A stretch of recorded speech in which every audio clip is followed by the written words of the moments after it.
Hey there, so to install Paramount Plus app on iPhone, you just need to go to App Store app and just tap on this icon. Um, yeah, so it's a super popular app right now. It's free to install, but then I guess you need a subscription. And it's kind of in CBS network, so CBS app is free. Uh, and you can watch without an account without subscription, but I guess in Paramount Plus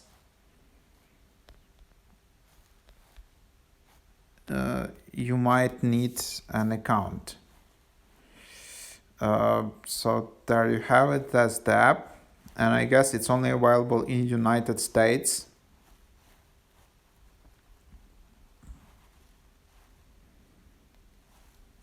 Then you can just access it, and then yep, you need to sign up for Paramount Plus.